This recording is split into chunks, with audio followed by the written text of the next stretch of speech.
Pour cette SAE, nous avons un groupe de secondaire 5. C'est la 5e année qu'ils font de la musculation. L'intention pédagogique générale de la SAE est de rendre autonomes les élèves dans la planification, l'exécution et l'analyse de leur programme d'entraînement. L'enseignant aura bien sûr certains critères à respecter. Toutefois, chaque cours va quand même avoir son intention pédagogique et elles vont être décrites plus tard dans le vidéo. C'est une SAE de 8 cours avec 3 cours à la fin où l'étudiant doit exécuter son circuit d'entraînement avec un coéquipier. Il y aura aussi un retour réflexif pour chacun de ces 3 derniers cours. Pour l'enseignant, c'est le moment d'évaluer, donc il aura toujours sa grille d'évaluation avec lui pour laisser des traces. On pense qu'en 3 cours, il a en masse le temps de bien évaluer chacun de ses élèves. Au niveau des règles de sécurité, ce sera les mêmes à chaque cours. On exige les vêtements de sport, des souliers, les cheveux aussi bien attachés, aucun bijou. Toujours, on va demander aux élèves de toujours débuter par de petites charges. Si l'enseignant juge que la charge est trop lourde pour l'étudiant, il n'y aura pas de négociation, ça va être très clair. L'élève doit diminuer la charge, sinon il lui sera demandé de quitter la salle de musculation. Quand on va être dans la salle de musculation, au coup de sifflet, on demande aux élèves de déposer le matériel et de regarder l'enseignant. Ça aussi, ça va être très important. Au niveau de la différenciation pédagogique, on va toujours offrir plusieurs choix d'exercices par groupe musculaire. Et ils ne vont pas être obligés, par exemple, les élèves, de réaliser ces exercices-là. S'ils ont des équivalents, ça nous va à 100%. Et s'ils ont la difficulté à trouver des équivalents, ils peuvent toujours venir nous voir. Aussi, ils vont avoir le choix de faire des séries de 10, de 12 ou de 15 répétitions. Et ils vont aussi avoir le choix de faire 2 ou 3 séries pour un même exercice. Ils vont devoir le spécifier dans leur essai. Voici une démonstration de la routine d'échauffement qui sera réalisée à chacun des cours. Donc, les élèves auront seulement à prendre un endroit dans la salle de musculation. Ils n'ont pas besoin de matériel. Ils n'ont pas besoin non plus des machines. Donc, tout le monde va pouvoir le faire à peu près en même temps. Ils vont réaliser 5 fois la série qu'on va voir plus tard.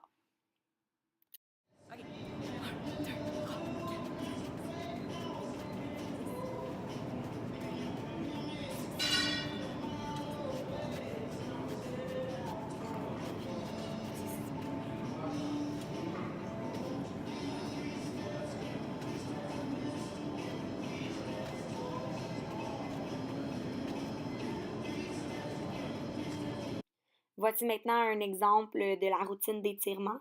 Donc, un peu comme la routine d'échauffement, ils vont devoir le faire à chacun des cours. Ils n'ont pas besoin de matériel, ils peuvent se prendre un endroit dans la salle de musculation. Ils n'auront pas besoin de faire plusieurs fois la séquence, seulement de tenir chaque étirement pendant 30 secondes.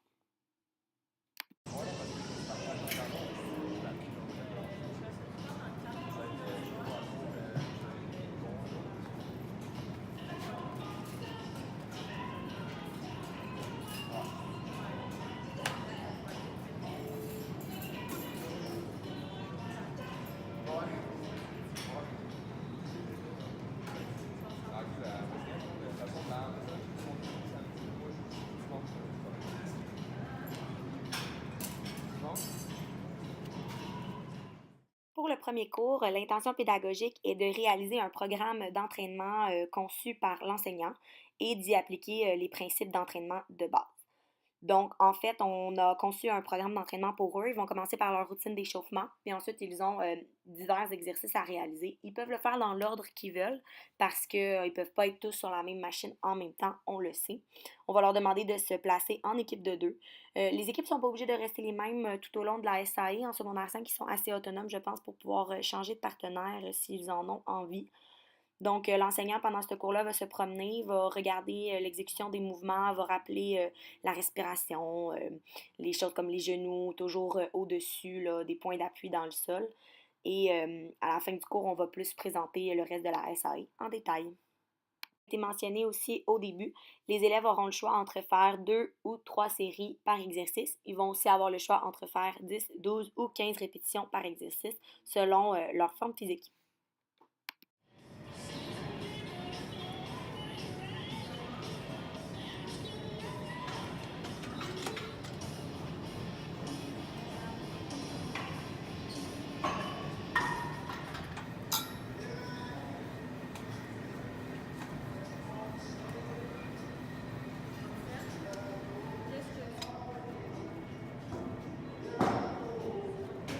Je vais en faire 4, ok? Juste pour montrer de bord. Ok.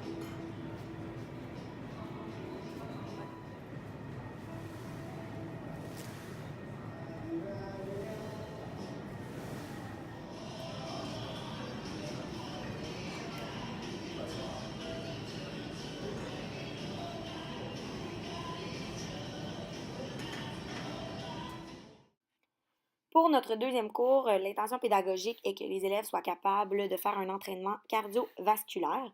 Ils feront donc 10 minutes sur chacun des exercices qui sera démontré par la suite.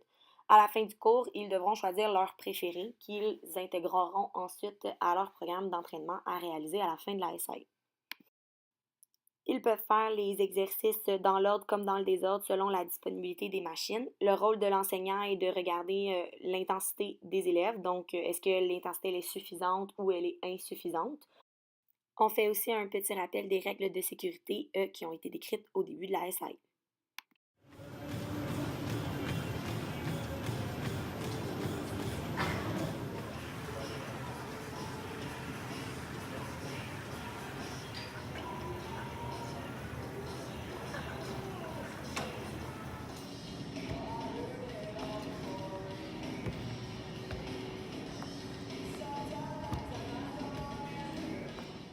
Pour le troisième cours, l'intention pédagogique est de rendre les élèves autonomes dans la pratique d'exercices concernant le haut du corps. On a fait en fait une banque d'exercices pour les élèves qui va être démontrée par la suite. Les élèves sont en équipe de deux, donc ils s'alternent au niveau de l'exécution des exercices. Ils font uniquement les exercices dans lesquels ils se sentent à l'aise et ils devront en choisir un à intégrer à leur programme à la fin de la SAE. S'ils veulent en faire d'autres ou s'ils veulent en créer un nouveau pour leur programme, ils ont bien sûr le droit.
Je vais en faire 4, ok? Juste pour montrer les deux bords. OK.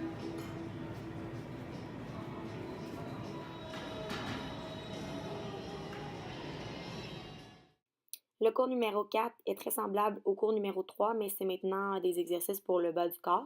Donc, c'est la même intention pédagogique, là, c'est encore une fois de les rendre autonomes à exécuter des exercices, pardon. Ils sont encore en équipe de deux, les mêmes règles de sécurité s'appliquent et ils doivent faire le choix d'un exercice pour leur programme en fin de SAE.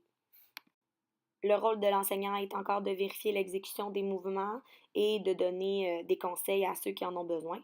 L'enseignant est là aussi pour vérifier la motivation, pour encourager les troupes et pour fournir de nouveaux exercices si jamais les élèves ne sont pas motivés par ceux qui sont présentés.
Le cours numéro 5 est un cours spécial, c'est sur les super séries. Donc, on va expliquer aux élèves c'est quoi un muscle agoniste et un muscle antagoniste. Pour ce cours-là, on n'a pas de banque d'exercices. On estime que les élèves ont vu assez d'exercices pour être capables de créer leur super série. Donc, le cours en entier est consacré à ça. Si jamais les élèves ont des questions, c'est sûr qu'on peut leur proposer des super séries. Ils devront en créer une aussi à mettre dans leur programme en fin de SI. Pour le cours 6, 7, 8, on a vraiment exactement la même formule. Donc, l'intention pédagogique, c'est d'évaluer le programme qu'ils ont mis en place. Les élèves sont autonomes, ils sont en équipe de deux, ils doivent réaliser leur programme d'entraînement. L'enseignant, lui, doit évaluer. À la fin du cours, il y a un 5 à 10 minutes réservé pour le retour réflexif. Donc, on va évaluer la troisième dimension là, de la compétence. Et ils peuvent faire des changements entre les cours pour le cours suivant, là, s'ils le désirent et le justifient de la bonne façon.